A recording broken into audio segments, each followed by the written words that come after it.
How's it going, everybody? Welcome back to another episode of the Hip Drop Podcast. Yes, I still have a name that's not my name at the bottom of my screen. I might just do it as a bit at this point. Who knows when I'll change it? We'll see. But as of now, I haven't had time to change it. It's not been that long since Lucas and I last talked. It was last Monday, and it was a quiet week. Really, nothing in the NFL super notable happened between last Monday and today. We're just inching closer to the draft. The draft is less than a month away. Free agencies, for all intents and purposes, over at this point. So, I mean, some notable news since our last meeting. Joe Flacco re-signed with the Bengals on a backup quarterback deal. Uh, Zach Wilson signed with the Saints for whatever that's worth. But like again, the fact that I'm even mentioning those things tells you everything you need to know about what happened in the NFL this past week. The sports headlines are dominated by March Madness. Uh, opening day of baseball was this past week, so that season's starting. So the NFL is kind of taking a back seat over the past couple weeks or so. But Lucas and I are here to talk about that. We will find stuff to do. So in this episode, we'll be discussing the outlook for the Chiefs, where they stand right now on March 28th, how they can continue to improve, how they can bounce back this year. And then we will do our predictions for the marquee games on week one, because the NFL schedule release is, I believe, the second week of May, as it always is. So that's inching closer. I did a fun exercise on Gemini today to see what they thought it would be. So that's kind of interesting. But we'll just use that to fill the time. But that's enough out of me. Enough yapping for me. Lucas, how you doing on this Saturday? I am doing all right. Just nice warm weekend here in Minnesota. Hopefully that those warm weekends are here to stay in the Midwest. But it's the Midwest, so it's very, very hot and cold this time of year Yeah, lately. very unpredictable. It's super nice here in Nebraska. I sadly have not been outside at all today because I've been busy. So I'll go out for a nice outdoor walk after this episode. But we'll start with the Chiefs because, like I said, we kind of have to find stuff to discuss. The Chiefs, their major free agency cycle is pretty much in the books. Obviously, their big signing was Kenneth Walker, who finally gives them a real presence at running back. Oh, they signed Amari DiMarcado from the Cardinals to be the third down pass catching back to kind of fill that Jerick McKinnon role. They bring in Alohi Gilman to replace Brian Cook. They bring in Kiris Tonga to shore up the run defense. And still, like some of their older players from last year still unsigned. Juju Smith-Schuster still unsigned. Kareem Hunt still unsigned. Jawan Taylor, Mike Dana. And with all due respect to those players, there's probably a reason that they're still unsigned. So hopefully the Chiefs don't get any ideas with any of them. Some notable guys still out there that Chiefs fans have clamored for. Cam Jordan at the edge rush position, which is obviously, we'll talk about the Chiefs edge rush because right now it's looking pretty bleak. He's still out there. He can still play. He had 10 and a half sacks in 2025. So the Chiefs, look, they filled the running back need. That was a must. Their two other glaring needs right now are the receiver position and the edge rush opposite George Karlaftis. Those two are glaring holes. And at receiver, I think a lot of that is amplified by Rashee Rice being so unpredictable. We don't really know if he's going to be there week one. We don't know if he's going to be there at all this season because of the shenanigans that he gets himself into off the field. So the Chiefs receiving core as of now is Rashee Rice, still there. Xavier Worthy and Tyquan Thornton, who they re-signed. If Rice is there and plays a full season, that's not a bad receiving core. But if he's not there, it's not great. If Xavier Worthy is your number one receiver, you are probably in for a long season. So the Chiefs, I feel like, should operate as if Rice isn't on the roster to try to fill that role. But Lucas, how do you feel about the Chiefs right now? I just wrote my AFC power rankings for my power rankings for the AFC post free agency and had them fourth. So take that with a grain of salt. But how do you feel about the Chiefs as of March 28th? I feel pretty solid. I think right now, this very moment, if they were to step on a field tomorrow, I would not feel very good. I think they'd be about an 8-9 win team, maybe. But I Right. think they're a solid draft where I think if they can get 3 NFL ready players that aren't superstars but can play meaningful snaps and be quality starters, I think they're going to be a very, very, very strong team. And if they get a fourth guy that could be an immediate contributor in some capacity, doesn't have to be significant, doesn't have to be a Pro Bowler, could just be someone who is playable that fans don't go hold their breath every time they see them on the field. Right. I think they could be a legitimate Super Bowl team. So I'll try to keep it limited. I have 5 tiers of positional needs. I'm not going to go deep into any one position. I was just going to fire them off. I don't know if you just Right. want me to Want me to say it? I won't go on a tangent. I'll keep it to 2 minutes. Just kind of No, fire that's through. perfect. Okay, so tier one, and what I'm going to do is just positions they need to address in some capacity in the draft in a tier list. Where tier one is like they if they don't pick it on day 1 or 2, there should be an investigation, or they're taking a giant risk. And then going down, it is more dependent on like if they get good value. Like tier three is like they should draft it, but if the value's not there, not going to cost them. Okay, so tier one, they need to get an edge rusher. Like I would be Obviously. absolutely floored if they leave the top 40 without an edge rusher in some capacity. Like, absolutely floored. The only way I would be okay with that is if they get a defensive tackle who I think is pretty good, or they just get strong value at those 3 picks. And like, okay, I can respect that they didn't reach on a pass rush. Like if they get a wide receiver, a corner, and then me, or maybe like a linebacker. Like if they get value, I could swallow it, but they gotta get an edge rusher. And up there is corner. I don't think they have to draft a corner on the first or second round, but they need to leave the draft with at least one. Like even if it's in the 4th round, because they do have a strong draft and development system. Tier two, I'm going to go wide receiver. I don't think it's as strong as edge, and I don't think they need to pick one. But I think if they do draft one, it has to be a difference maker, not someone like not another Jalen Royals. It has to be if they don't draft one in the top 50, just don't draft one at all because they need to draft one who can come in and play meaningful snaps reliably, and there's no like question about whether they're good or not. So, and if they can't get that, like just roll with the guys you have, maybe sign a free agent, but that's why wide receivers in tier two, in a tier of their own. Tier three, a lot of positions here, so I'll keep it fast. A safety. Like I know they signed a Logan Gilman, Jaden Hicks. They took a step back last year. Shamari Connor. I think they need to draft another safety.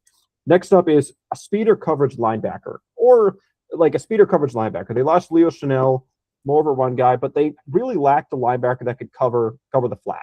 Like maybe Jeffrey Bossa could be that guy, but I think if they draft one who could a coverage linebacker on day 1 or 2 or day 2 preferably, I'm cool with that. Next one, I'm gonna go edge rusher again. Like I kept this thought quiet. I would not blame them if they picked an edge rusher at 9, like Ruben Bain, and then they did it again at like 29 or 40. Like I don't think like if they went Ruben Bain and Zion Young at 9 and 29, that's perfectly cool. That'd be perfect. Yeah. I am very cool with that because it's Karlaftis, Gelati, FAU, and nothing else. Like that's a disaster. It's Karlaftis. I mean, Gelati, I think could be a decent rotational guy. Yep. Any Chiefs fan clamoring for FAU in 2026 should be taken out back. I mean, it's over. He's not good. He's a bust. They need to move on. It is what it is. Yep. Tier 2 or tier 4, the next tier. These are positions where I wouldn't pick in the top 40 unless the value is just so comically strong that like I can respect it. Like in a couple of these, like there's no chance they pick in the top 40, but just saying like if they don't come away with the draft with any of these, I don't really care. Like I'm cool with it. But like if the value's there, pull the trigger at like 74 or something. First one is right tackle. I wouldn't pick at 9, wouldn't pick at 29, would maybe consider at 40 if Max Ineachor from Arizona State is there, but it sounds like the Patriots are going to pick him at 31. But like if they 74, there's a guy they like I wouldn't mind if they drafted a right tackle, just not with a significant pick. And then a run-stuffing defensive tackle. I know they signed Tonga. Like, so there's a guy that's sitting there in like the 3rd or 4th round. They can use a guy behind him because they have Chris Jones, who's a pass rusher.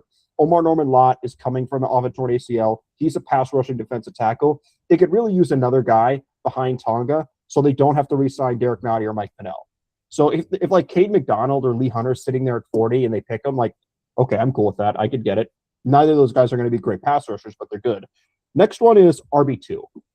I would not pick Jadarian Price at 40, even though I think he's worth the 40th pick. But like, if they get Katron Allen in the 5th round, like, cool. Mike Washington in the 5th round, cool. That's fine because they still need a guy after Kenneth Walker.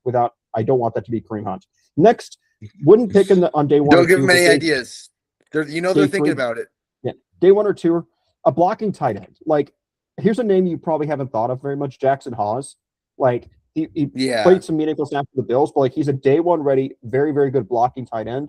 The Chiefs have a lot of their tight ends are like more receiving based. Travis Kelce's not much of a blocker at his current age. Noah Gray, I think, plays that role, but like he's kind of a tweener. And then like Jake Brittingstool, Jared Wiley, like are either of those guys really going to be your blocking tight ends? Like if there's a guy sitting there in the 5th round that's going to be a day 1 run blocker, just to limit Travis Kelce snaps on early downs. You do that. Okay, tier 5, I know I'm going a little long.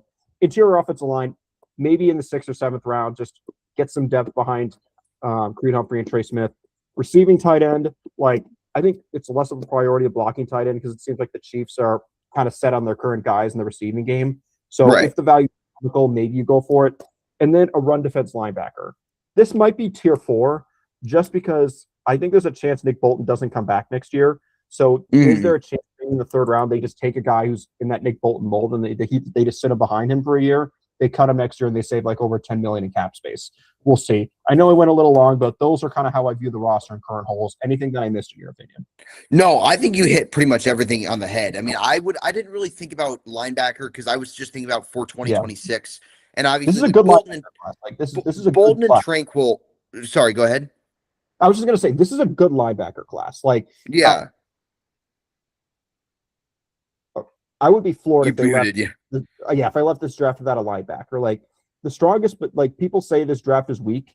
I don't think it's weak. Its strengths, other than wide receiver, are not premium positions like safety, linebacker, stuff like that, like run stuffing defensive tackles. Like its strengths are not, and then pass rushers. It's not quarterbacks, not running backs, not tight ends. It's just like for tight ends, it's okay, but like the strongest areas are not exactly the sexiest positions, and so the Chiefs could get a really good linebacker in the 4th round. Like there's a really strong possibility. So it just depends on who they go get. Like as long as the player's good, I don't care. But this is a good linebacker class, so I'd be a little surprised if they left this draft without at least one linebacker. No, I absolutely would be as well. Because looking at 2026, you have Bolton and Tranquil. Obviously, though they're not world beaters, but it's an acceptable linebacker room. You will see if they trust Jeffrey Bossa. I mean, they played him a little bit at the end of last year to fill that Leo Chanel role. But obviously, you like some more depth because those are the only 3 linebackers on the roster. And running back 2 is an underrated one because DeMarcado to me is more of like a 3rd down Yeah. pass protection pass catching type guy. He's not really that great of a pure runner. Also, has a tendency to drop the ball at the 1 yard line. But that's neither here nor there. I wouldn't mind like a Jadarian Price. Like, that's kind of what I'm thinking. He's kind of like he's kind of obviously he's a little overlooked because he shared the team with Jeremiah Love at Notre Dame. But I do think he's a solid prospect to be like a kind of like a change of pace guy from Kenneth Walker. But Kareem Hunt still being out there worries me a lot because they're like, man, 1 year, 2 million. And Kareem Hunt, to be fair to him, was good at what he was asked to do. Like he was good at what he was good at, which is short yardage, getting the necessary yards. Like if it was 3rd and 3, you need 3 yards. Kareem Hunt's getting you 3 yards. The problem is if it's 3rd and 4 and you need 4 yards, Kareem Hunt's getting you 3 yards. Like that's the issue there. And receiver to me, I honest to God, I think receivers are bigger need than edge, which is insane to say, but this cannot be another year. I'm so tired of watching the Chiefs offense like just be so like I just be so much struggle, have so much struggle to move the ball. It's been 3 years in a row where they've been a non-top 15 scoring offense. Actually, they were 15th respectively in 2023 and 2024. Last year, I believe they were 19th. Now, some of that is skewed by the Chris Oladokin and Shane Buechele games, but they objectively speaking, they have not been forget a great and even good offense since 2022, where they were first and Mahomes was the MVP and all that. Like they need a receiver. Even if Rice is still there, I would still take a receiver. Now, if Rice is reliable and plays and stays out of trouble, like it's not a bad room, but I still think you need some more guys because you're one injury away from getting Juju on the phone lines and getting out there. And look, Jalen Royals, it's pretty obvious like they don't really believe him yet because even in those meaningless games at the end of the season, they didn't play him. They were still rolling Juju out there. They were still rolling Worthy out there, even though probably wasn't necessary at that point. So they need explosiveness in the passing game. They need some guy who can really change an offense. Because even as good as Rashee Rice is, I do think when he's right and not being a head case, he's a top, I don't know, 25-ish receiver in football. Like he's a good receiver.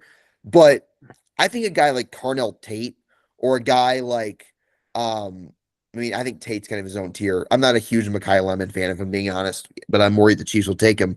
As if you want proof, check our last mock draft. But I think Carnell Tate, I don't know how you feel about him. I think he has the potential to be a top 10 receiver in football, especially Yeah, with Mahomes as his quarterback. Whereas Rashee Rice, I feel like his ceiling is like the 18th or 19th best receiver in the league, not to mention the off the field issues that he has. So they need a receiver, and obviously we all know how bad the edge room is. The edge room outside of Karlaftis is not even NFL caliber. I mean, Gelati, we'll see. We're still in a wait and see phase with him, young player. FAU, if FAU, I mean, FAU would be a borderline starter if the season were to begin today, which is a disaster. I mean, there's no other way to say it. So edge receiver to me are in their own tiers, and then you get to like running back two, blocking tight end. Um, I think they could still use another corner. I like Kohu, but he's coming off an injury. yeah, No, there's still a lot of like unproven guys there. So they do have an ample amount of needs. And I the way I see it, like if the Chiefs stepped on an NFL field tomorrow to play the Patriots or the Broncos, the Bills, or some of the other top teams in the conference, I would pick them to lose. Like I think they'd be yeah, like I said, maybe like a 10-7 ish team, but not a real contender. Like I don't think they're capable of winning a Super Bowl as presently constructed. But yeah, if they nail the draft, they get the right receiver, they build that edge room, especially if Mahomes stays healthy, they could be back to not just being a contender, but a fun team to watch, which they have not been yeah, since even when they were going to Super Bowls, damn, winning the thing. They weren't a yeah, fun. They have not been a fun team to watch in years. So I think that's a big goal for Brett Veach. Just like make this offense enjoyable again. And it was for like a month last year, if you remember, like the Ravens game through the Commanders game, they were very good on offense. They were putting up a lot of points. They were moving the ball at will. And then the Bills game happened, and it was just back to square one. It was back to pulling teeth. And some of that is on the play calling, some of that's on the personnel. Very few of it, but a little of it's on Mahomes. I think he missed some throws last year that he usually hits, but they got to make his life easier. And they did that with Kenneth Walker.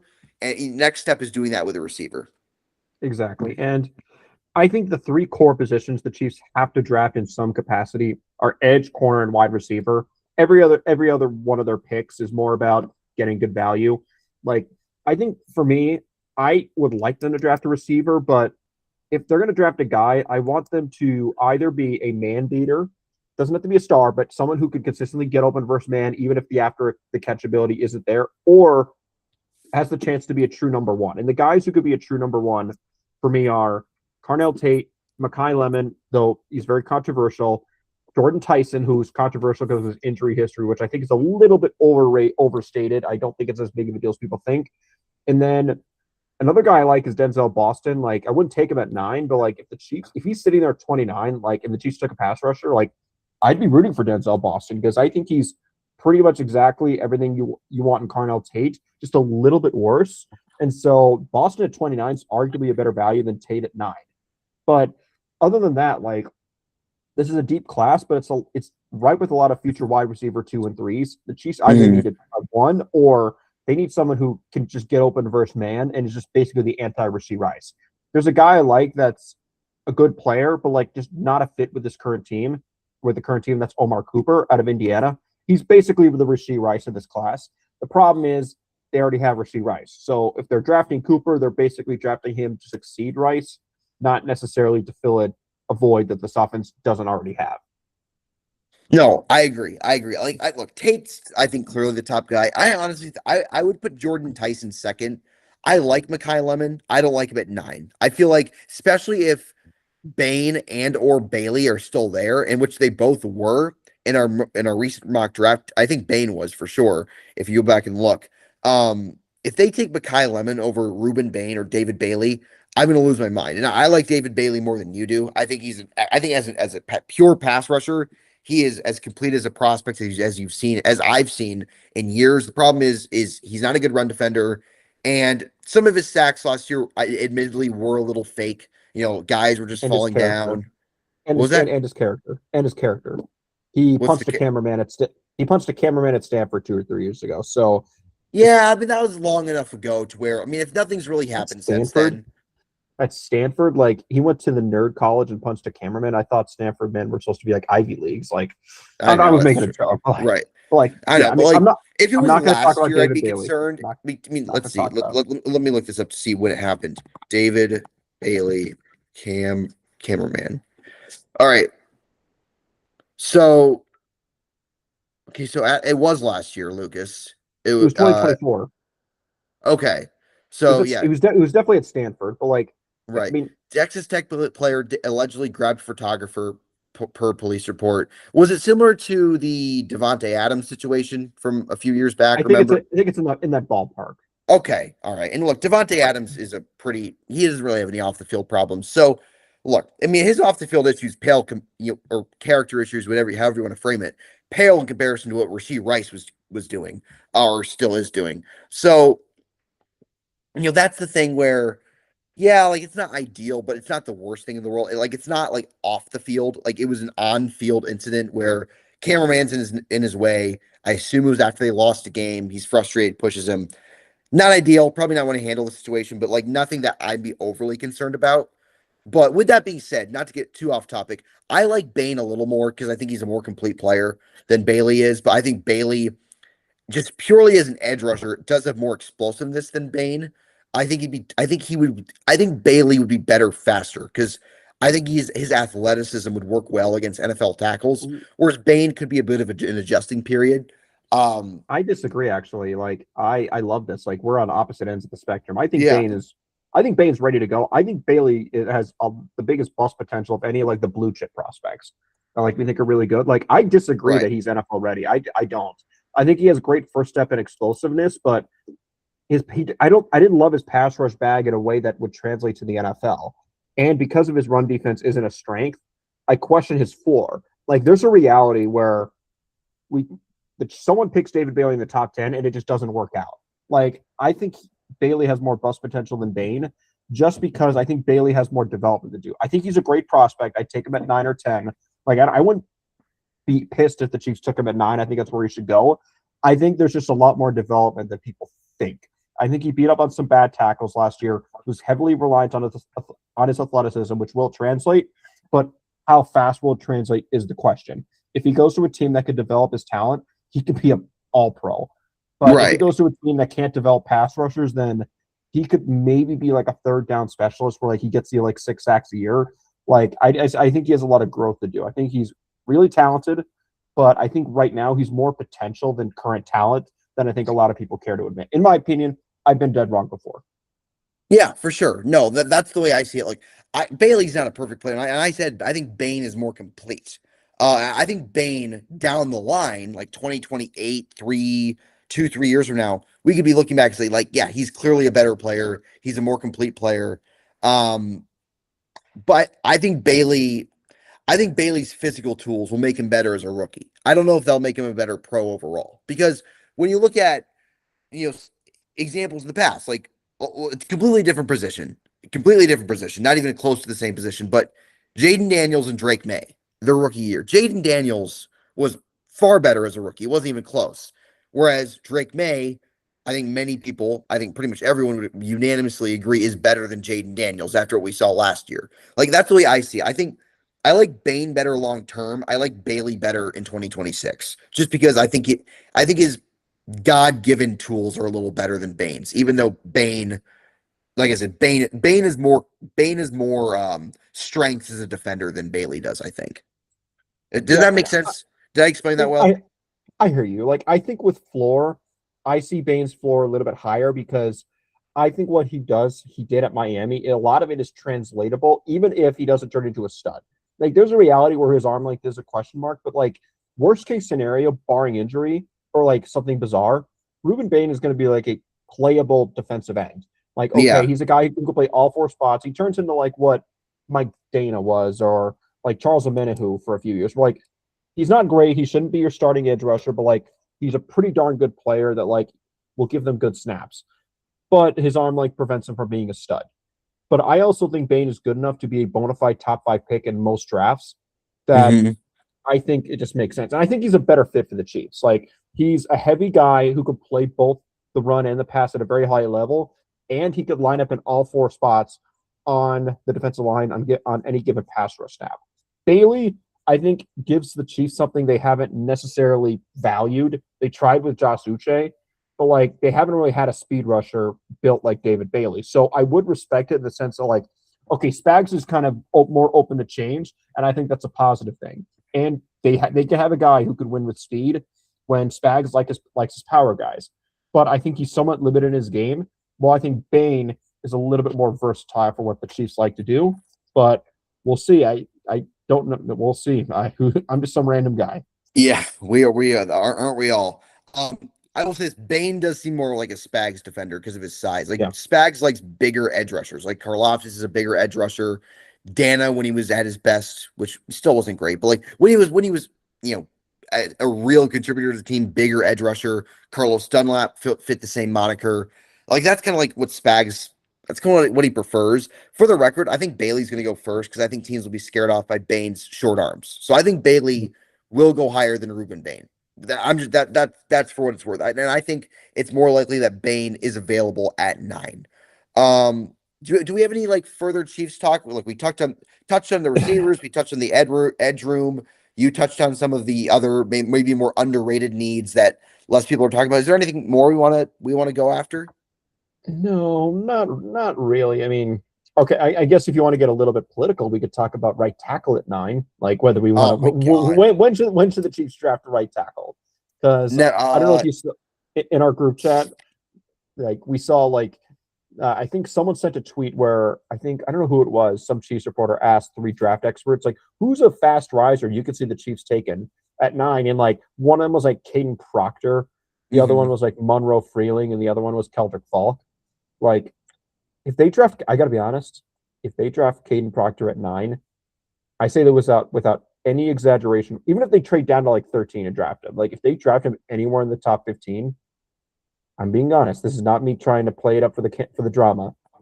It will have been my least favorite Brett Veach move in the moment he's ever made, like ever. Like, and I almost cried at the Clyde Edwards Hilaire pick, but I at least got it.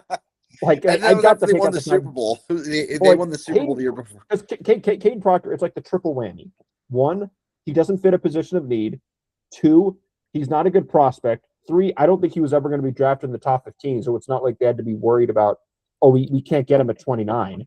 But like, I know his PFF grades were actually pretty good, but like everyone who watched him play, including PFF guys, homers, were like, yeah, this is Right. not a good prospect. He stinks. Like, and he's a left tackle. So like they would have to coach him up from the ground up to play a completely different position. Maybe if they drafted him, he could play wide receiver because Alabama was very creative with him. They had him do some goofy things, lining up like as a tight end and a wide receiver. So if they draft him, like maybe they're just telling him, hey, lose 30, 40, 50, 60 pounds and just play wide receiver. In that case, I would like it more than if they drafted him to be tackle.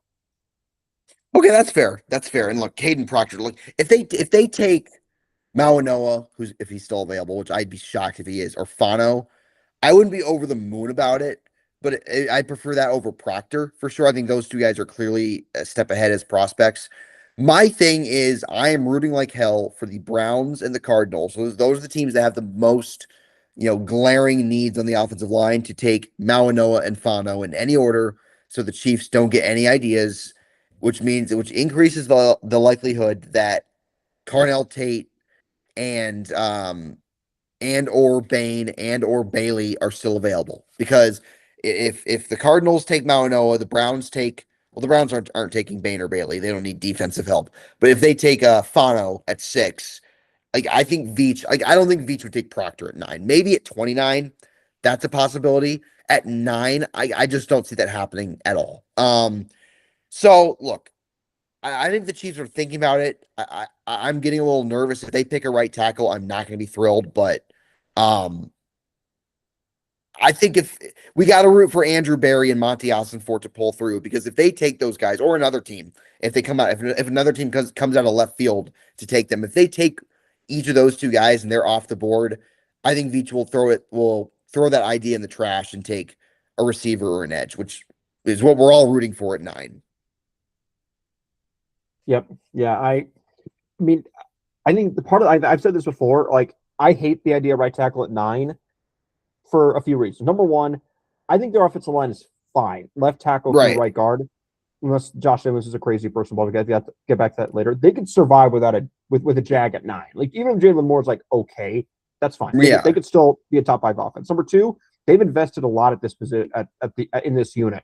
First round left tackle, second round left guard, highest paid center, like second or third highest paid guard at the time, Trey Smith.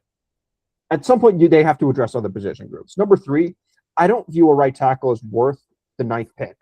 Like, I just don't. Like, that's part of it. Like, if there was like an Armand Membu or like Joe Alt that was Right. available, like a bona fide top 10 pick, okay, I get it. Like, I don't love the position, but they're getting a player who's going to be a Pro Bowler. I get it. But I just don't see it. Like, there's Max, not sure out of Arizona State, saw him work with Mike Vrabel. I wouldn't loathe the pick at 29 because I think he could be. I think I watched a little bit more. I think he could be really good. But like, I'd rather adjust other position groups. If the Arizona State kid is there at 40, go ahead because I think he's worth a top 30 pick. And at that point, you got to draft good players. Like past like top 10, like you just want to draft good players. So I don't really care what position they pick. So if they do draft a right tackle early, as long as that player turns into like a stud or a really really good player, no one's really going to hate it in 2 or 3 years. No, for sure. That's the way I see it. But like, if it was a need, because last year it was a need. They needed a left tackle last year. I didn't think the Jalen Moore signing and banking on Jawan Taylor on the other side was good enough. I actually didn't mind that they took Simmons. I know we talked about it beforehand, like it wasn't ideal, but Simmons turned out when he was on the field to be a good quality left tackle. So last year, I understand why they did it. I wouldn't understand it this year. I think they have much more glaring holes. But that's enough. We've beat around that bush too much. We hit on the nail a little, quite a bit. So is it cool if we move on to our next Yeah, topic yeah, a little bit for fun? yeah, absolutely. All righty.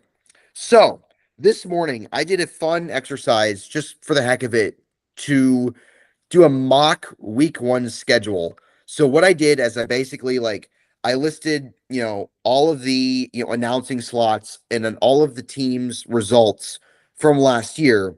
So, and I put that into Gemini, which is an AI model, and I had it create a mock week 1 schedule to see like what the week 1 would be. And obviously, it's not going to be completely accurate. I just want to look at it because the schedule release is creeping up. It's the beginning of May, so it'll be here in a little over a month. One of my favorite games of the NFL calendar, if I'm being honest. So I was like, all right, what could a possible week 1 schedule look like? And what Gemini did, so we're just going to go over the primary games. We're not going to talk about, the 6th CBS game with respect to them. We're going to talk about the opening night game with the Seahawks. There's a game that's already solidified. That's the Rams and the 49ers playing in Melbourne on Thursday night. The opening game is on a Wednesday, by the way, for what it's worth. The main CBS game with Jim Nantz and Tony Romo.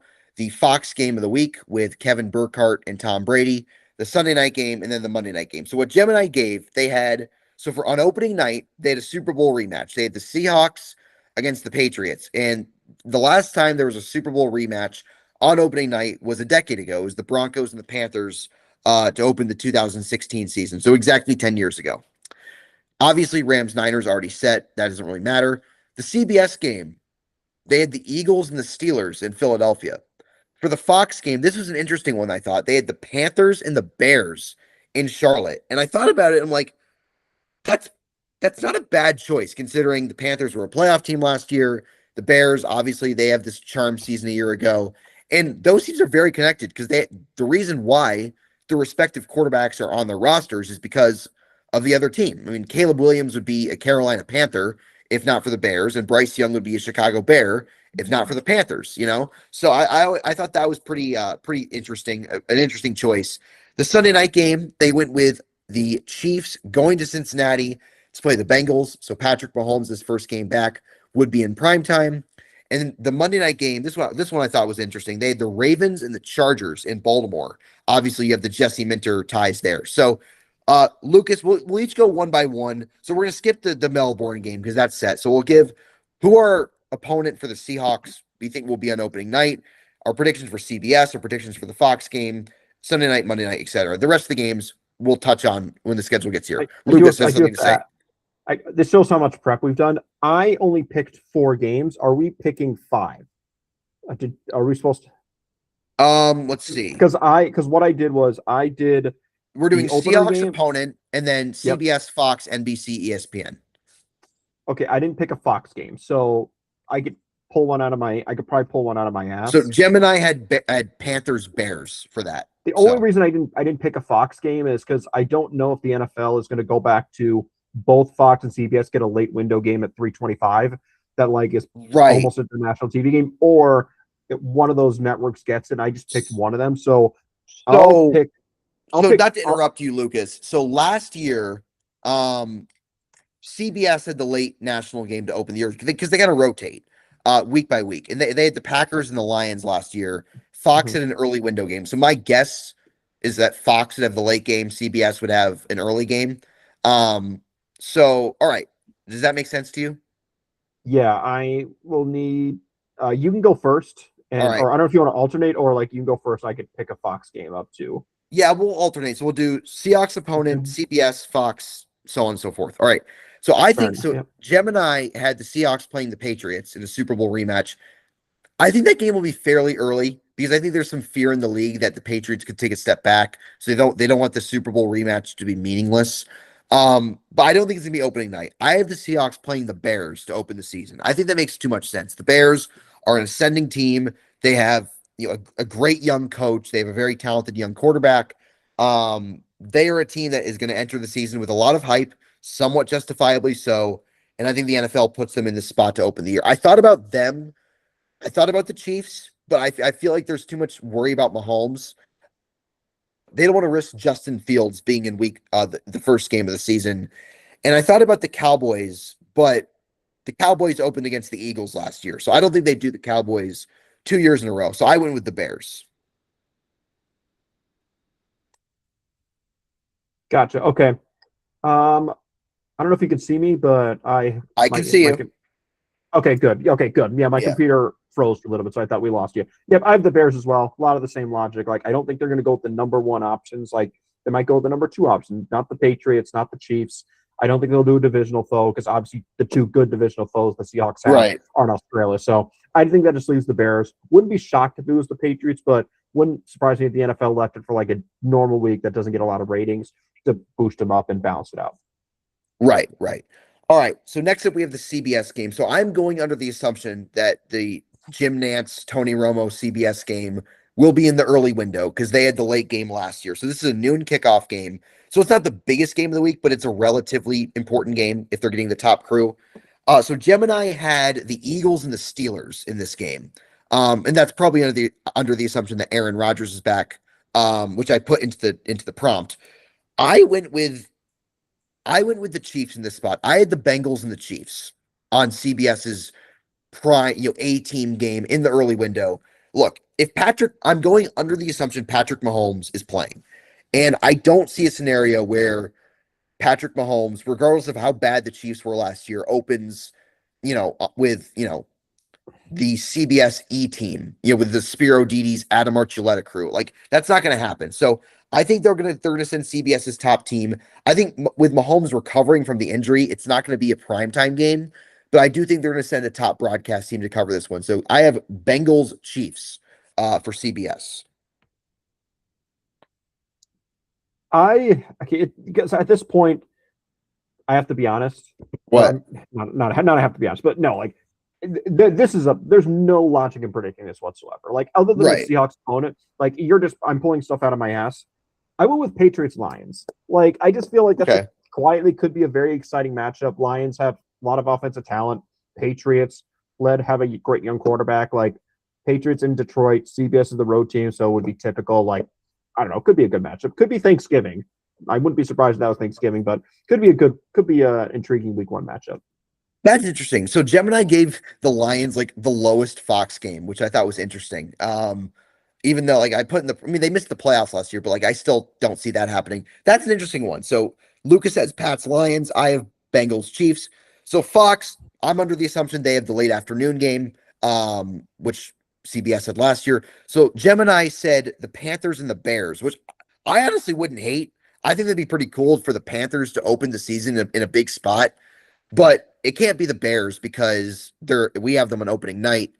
I went with the generic one. It's pretty boring. It's pretty stereotypical, but I went with Packers Cowboys. I just think that's just too on the nose. It's the two flagship teams for that network over the past decade plus. You have the Cowboys with Dak and all and that offense, and they always open the season in a marquee spot. And the Packers are a team where we'll see if Micah Parsons is ready to go. They're obviously a huge brand. So I went with Packers Cowboys. Not very exciting, pretty generic, but I think it's probably what the NFL would likely do, even though, like I said, there's no rhyme or reason to picking this. It's just shooting from the hip Yeah, in March. exactly. Like, not going to talk about Packers Cowboys for a reason we'll see in a few minutes. This one, I went a little bit of strategy. I'm not going to say where, but I went with Giants Eagles. Like Jim Ooh, Harbaugh or John Harbaugh was a pretty big coaching move this past offseason, to say the least. Went right. to a big market, left a fairly popular team. Like, maybe they want him to play in a great window. And I just went against the Eagles, divisional foe. Fox would like it. So I don't know where it would be in East Rutherford or Philadelphia, but I went with Giants Eagles. That makes sense. I feel like it'd be in East Rutherford because if they want Harbaugh's first game in a big spot, I don't know. We'll see. And also year two of Jackson Dart, the Giants added a lot of guys in the offseason. That makes sense. I actually like that. I mean, I like that a lot more than Packers Cowboys because I feel like that's too on the nose. So the Sunday night game in my prediction, Sunday night football to open the year, I have the Bills and the Patriots. I have the Bills opening up their new stadium in in Orchard Park against the Patriots. I think it makes too much sense. You have Josh Allen. You have the first game of the Joe Brady era. You have a new stadium, and against the AFC new rival who went to the Super Bowl last year. So give me Bills Pats on Sunday Night Football to open the year. I get it.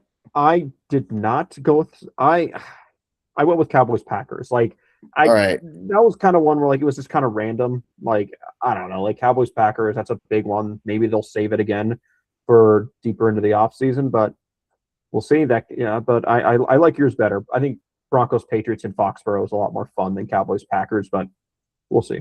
It's Bills Patriots in Orchard Park in the new Oh, Bills stadium. Patriots. Bills Yeah, Patriots.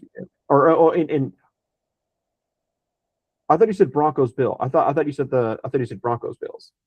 I said Bills Patriots in the new stadium in to open the Sorry. season. Yeah. I heard Broncos for some reason. No, My no, bad. But I don't have the yeah, Broncos. Not to spoil anything, I don't have the Broncos opening in a big spot. I had them. Gemini had them playing the Jets with Andrew Catalon and Jason McCourty on the call. So that's what yeah. they I said. mean, I didn't adjust that at all. the only So reason why is typically the NFL doesn't. I need to check the history, but it doesn't seem like the NFL really has stadium openings in week one, with the exception hmm, of if you're like a two. I think the only one that I think I could think of in recent memory was the Rams Bears in 2020, right, that's because what I was gonna say. because Yeah, because there were two teams. Like, they can't have both of them playing on the road week right. one and then like have one of them playing on the road in week two. So, like, the Vikings, they played week one in 2016 when they opened their new stadium. They were on the road. They were in Tennessee. The Falcons, I believe, they were on the road in 2017 to the Bears, I think. Chicago. Or They played the yes, Bears, and they played the Packers the next week. I don't know why I in remember that. I Chicago. just do. Yeah. Exactly. So, like, maybe the NFL, and I don't know why it does that. I don't know if it's that's just a coincidence, or like maybe they need an extra week after like preseason games. Like, oh, there's a problem here with the test run in the preseason. Like, we need to get some stuff figured out. So that's why I don't have the Bills playing at home. We might see that. We might have them pop up the next game. We'll see. All right, so Monday Night Football. So Gemini had Ravens Chargers, and this is extremely boring. I stuck with that. I think that's perfect. I mean, you have Lamar Jackson, you have the new look Ravens, Jesse Minter's their head coach. Who did Jesse Minter used to work for? Oh, that's right, the Chargers. So, shocker, I know. He also worked under Jim Harbaugh as he's his former defensive coordinator at the University of Michigan. I think this is a great way to open Monday Night Football. Now, it'd be better if it was in SoFi. The game's in Baltimore. If it was in SoFi, it'd make perfect sense because ESPN has the Super Bowl next year in SoFi. The game is in Baltimore, so that's the only kind of drawback. But I think this would be a good Monday night opener. It's much better than some other things that they've opened on in the past. I think the worst Monday Night Football opener that I can remember was Broncos Titans in 2020. It was Drew Lock, and yeah, that was not great. Um, so I think Ravens Chargers would be an interesting game. Yeah, I don't blame you there. So My Monday night game, I kind of went a little chalky. I went Bills Broncos, like kind of what I said. Like I don't know if the Bills are going to be playing in Buffalo week 1. Like maybe they push that game to week 2. I just think Yeah. it's a good. The NFL seems to like revenge games. Like put them in week 1. I remember they put the Ravens Bills in on week 1 Sunday Night Football last year. That They game was bonkers. exactly. It seems Yeah. like the NFL likes to have revenge games be week 1. Like remember the year before, like Ravens Chiefs was the opener year before they were in the AFC Championship. So like Right. the Broncos Bills was arguably the most entertaining playoff game last year. Like maybe not number 1, but like top 3. Maybe they just said okay because I haven't had a playoff rematch yet. I don't think so.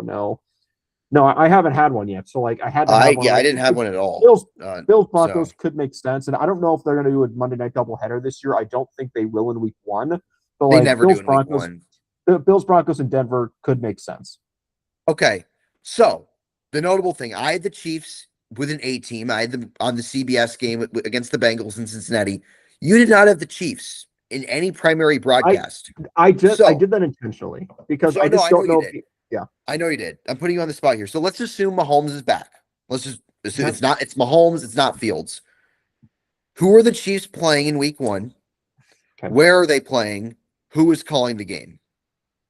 Because the Chiefs under Mahomes, I mean, they always open in a big spot. The last time they didn't was 2019 against Jacksonville. Ian Eagle and Dan Fouts called that game. Every year since then, they've either been on opening night, they've been on the CBS national game, or last year, of course, they were in Brazil. So I'll give you some time. Who was the Chiefs week 1 opponent? Is that If is this within the reality I made, or if I had to create a new reality where like I just get to no, pick it within from the scratch? reality you made. Okay, Yeah.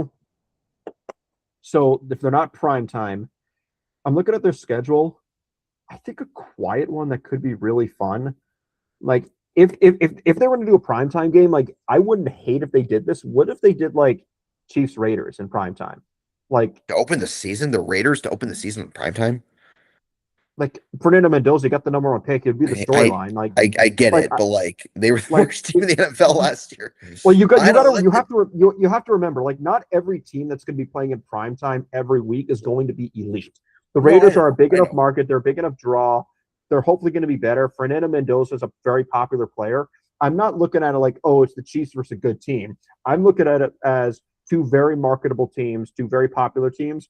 You put them in a primetime spot, really good spot. Like Fernando Mendoza, he gets to open up against Patrick Mahomes. Like that's going to be really easy to market. Like if they're in it, I could see that being a Monday night game. Like the Chiefs have Right. to go on the road, travel to Vegas, or Mendoza has to come to Arrowhead. Welcome to the NFL. Like I wouldn't hate it, but if I had to pick a second one In the out of the reality that reality, you made, so Monday yeah, I in your reality with Bills Broncos on Monday night, Cowboys. So who do you think it would be? within my reality, because it could just be some bullshit matchup, but like, so it could be like the Jets. But I think if I had to give myself a second try, would they actually do it against the Bengals, like you said? Like that, Okay, because you didn't have the Bengals in the big spot either. yeah, exactly. Which right, Because like I had to remember like the teams I already used, but like because they can't do the Rams, they can't do. We know they can't do the Rams. Like that's off the right, table. Can't do the. They could do the Seahawks. Like would the NFL like put the Chiefs in Seattle week 1? That's possible. It's not impossible at this point. But right. We like both picked the oh Bears, but I think oh the the Chiefs would be their second point choice. oh no I forgot to potentially factor in one thing. It's not that big of a deal. We forgot to factor in which MLB teams are playing where. So like I need to check Oh, if the I don't Royals have are time to playing. do that. We don't have the Yeah. time to do Well, that. I'm gonna do it for the Royals. Like I'm just gonna check it now because if the Okay. Royals are on the road and they're at home the next 2 weekends, the Chiefs are guaranteed, unless they want to have them on Monday night, guaranteed to have a home game because they have to balance it out because the Chiefs and Royals can't play on the exact same day. So would I am this is very I'm very professional right now. I'm doing this on the fly. I Right, think right. week 1 is actually late, so the opening game is going to be on the 9th, and then the first Sunday is going to be September 13th. Okay, the Chiefs are or the Royals are in Boston the first weekend of the NFL year, and they're So you think the also Chiefs will not be at making. home? So you think they'll I be think at they'll be home? at yeah because the Okay. following week.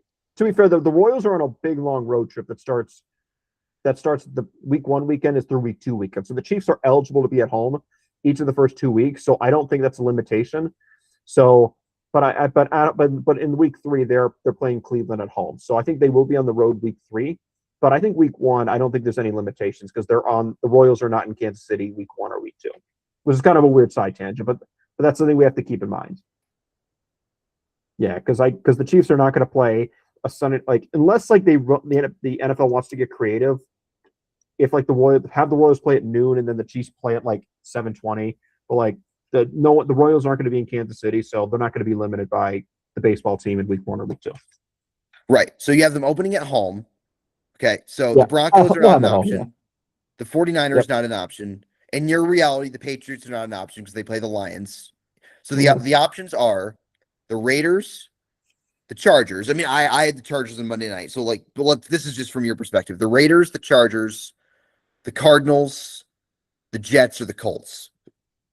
I don't know if they would do the Chargers Chiefs week 1, 2 years in a row. Like maybe they could, Right. but like I honestly like I'm starting to buy into it. Like the NFL, like I know I just said this. The NFL is not going to pick the best teams to play the Chiefs. They're going to play marketable teams. A lot of the time, that is a good team because good equals marketability more times than not. But like, Right. it wouldn't shock me if the Raiders and Chiefs played week 1. They had them in prime, or if it was in prime time. You got to remember the Chiefs are going to play very likely going to play 6 primetime games this year. So, and not each one of those 6 are going to be against a playoff team or a great team. You're going to have some weird. They played the Giants on I know. Sunday Night Football week Yes. 3. Right. So they're not going to play some Super Bowl team every time in prime time. So Okay. like, and the Raiders aren't good, but they have the number 1 pick. They have a new coach. Like Mendoza's very for marketable. week 1, Lucas. This is for week 1. Who gives a shit about week 1? Like it No, doesn't matter. no. You didn't let me finish. So you didn't have the Chiefs. So are you going to replace Bills Broncos with Chiefs Raiders as your Monday night game? Okay. Not my official prediction. Like I think it could be during the day. Like maybe like they do it like a noon game. That could be pretty. Right. Like, it's like the most viewed like 1 o'clock game or noon game. But like it wouldn't shock me if like the NFL wanted to be a little careful. Like hey, like maybe we'll push all the Chiefs' big games like starting in week 4. Like just in case there's like an injury with Mahomes, like because I don't think they want to risk if Mahomes can't go. I'm not worried about Mahomes missing the first 3 games, but the NFL might be like, we're not going to risk it, and so maybe they give the Chiefs like a softie in week 1. Like they play the Jets, they play the Cardinals, they play I could see the Colts. Like maybe that could be a sleeper game. Like maybe it just depends on Daniel Jones. Like maybe they like, hey, it's 2 teams with questionable quarterback recoveries. Like we'll put them against each other in week 1. We see what happens. So like Justin Fields versus right. So you have the Chiefs against the Colts in week 1. All right. I mean that game. That'd be like an early window CBS game. Yeah. So I mean, if it's Mahomes, that's great. But like I said, we'll all find that. This will be all solidified second week of May. I just thought this was a fun exercise to do, to fill the time. But Lucas, well, yeah, I mean, I think we made some good time today. We went over an hour, despite not much happening last week. So, do you have any parting thoughts before we go? No, I don't. I thought it was a good episode. Not a lot of like. I wouldn't say it was like the most like meat and potatoes episode, but like I think it was pretty fun. No, right. I mean, during the off season, like there's gonna be episodes like this where we just kind of have to find stuff to talk about because there's always quiet weeks. I mean, that stretch from mini camp to training camp is brutal. We're gonna have to like scratch and claw to find stuff to talk about. We might have to do some like other fun activities during that time. But Lucas, thanks a lot. We'll see you next week. And we'll bring forth any notable NFL transactions or news that happens in that time. But until then, thanks a lot.